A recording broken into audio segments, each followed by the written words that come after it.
into the NBA Finals, clinching the first berth ever, sweeping the Lakers in 4. LeBron James making some ominous words after this game, of course. Carmelo Anthony also retired yesterday.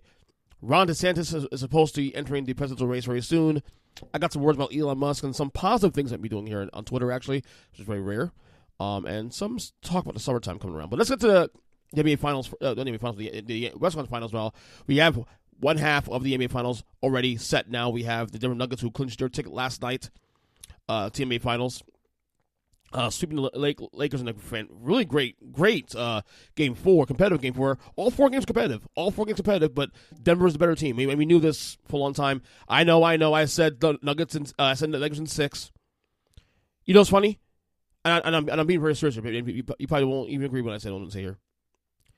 I did actually think that the Nuggets win the series. I did think so, but I just had to see it. I just had to see them do it. And they did it, and they did it in dominant fashion, in a sweeping fashion, in fact. Nikola Jokic is the West Finals MVP. You got the Magic Johnson. That's got to be at insult to injury. Jokic winning the Magic Johnson MVP award of the series in LA against the Lakers. Of course, Magic Johnson, of course, being one of the all-time, in my opinion, the greatest Laker of all time. That's got to be an insult to the wound. Denver, fantastic year. Jamal Murray, a awesome series. Porter Jr. and Aaron Gordon, a great series too. Bruce Brown. Denver. Let me just right now. And obviously we'll have more of these conversations in the weeks to come on this podcast when we have more discussion about the individual teams. But the Denver Nuggets are in a good spot here. You might, folks, want to start getting used to seeing Denver, at least for the next 2 to 3 years, being, if not in the finals, certainly in the conversation. Because, we talk about, one of the things was I said about this postseason I've been saying is this is about windows, team windows. How certain teams have, honestly, most teams have small windows depending on their situations, because a lot of things that can happen, especially this summer, with certain players that could or could not leave their respective teams.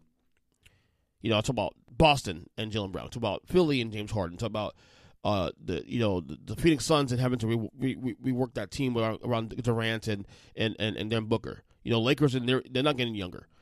We had some in a second too. The Lakers. A lot of teams have a lot of question marks. The Bucks are going to be doing a slight little retooling / rebuilding, when they call that. The only contender right now that will have the same core guaranteed, to come back based on the contracts, because things can change, of course. Someone asks for trade, whatever, that can happen. But the only team that's locked and loaded based on contracts for the next 2 to 3 years is Denver Nuggets. Their core 4 of Nikola Jokic, Jamal Murray, Aaron Gordon, and Michael Porter Jr. are locked, stock, and barreled to guarantee contracts through 2025, I believe, if I'm not mistaken. They're locked up. So this Denver thing you're seeing this year may not be a fluke. It may not be, well, it ain't a fluke. This video is not a fluke, of course. They say some passing by thing, like, the Nuggets are in playoffs. The Nuggets had a great year and they just got lucky. No.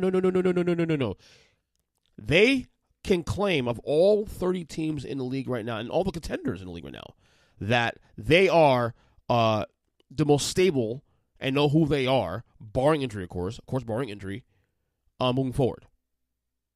And they're all in the prime. Jamal Murray bounces back this year after that catastrophic knee injury he had a year and a half ago.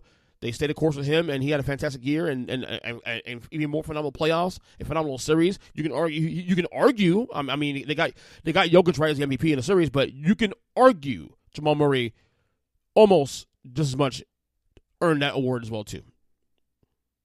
Especially in Game 2 when he turned it on in the fourth quarter after he had a horrible first 3 quarters of Game 2.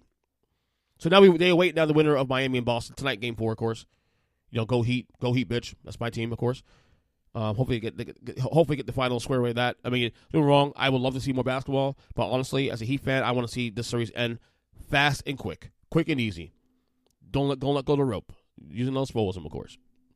So Denver Nuggets in the postseason for the first in the NBA Finals for the first time ever. And, yeah, it's a great story. Nikola Jokic is probably the best player in basketball right now.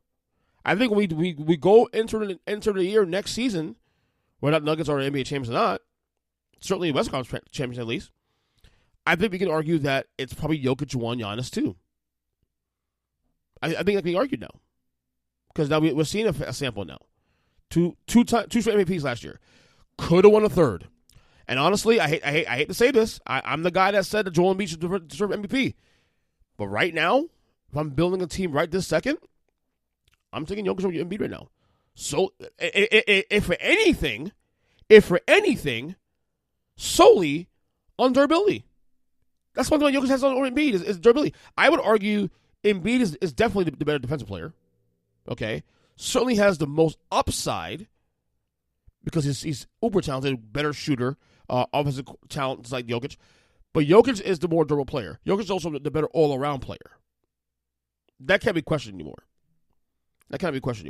And let's be real. He has had more postseason success, and that matters. That absolutely matters. Especially when both guys can argue this is real. Jamal Murray is not having a great year. Denver, you would say Denver has a better team, yes. But, on paper 3 years, Philadelphia's roster ain't too shabby either. Especially when you have James Harden on your roster. Jokic doesn't have a top 5 guy on his roster at all. Joel Embiid does. And James Harden. Now, we can talk about Harden and what he means. And by the way, James Harden does not care about winning. Okay, he can win championships. I mean, the fact that he's even considering leaving Philadelphia to go to Houston. And we hear more of those rumors come out now. I don't know if it's a leverage play going forward. But it proves to me, if these rumors are true, that James Harden does not care about winning. And honestly, about Philadelphia, let him walk. Let him walk. But back to the Nuggets real quick. Bottom line is this. Jokic could be arguably the best player in basketball now, in the NBA. You can say Jokic 1, Giannis 2, whatever.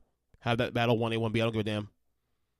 But Jokic has more than solidified now his standing in today's NBA. And I'm proud of the brother. I'm proud of him. He's done a great job. He's a great ambassador to the sport. Grinded out. This Denver team, fun to watch. A lot of folks talk about, this team will be boring to watch in the NBA Finals. Dude, the Nuggets were one of my 5 favorite teams to watch last year of this past season on my league pass. The way they play basketball, team basketball, fun to watch. If you don't like Nuggets basketball, I don't know what the hell you're smoking. I really don't. So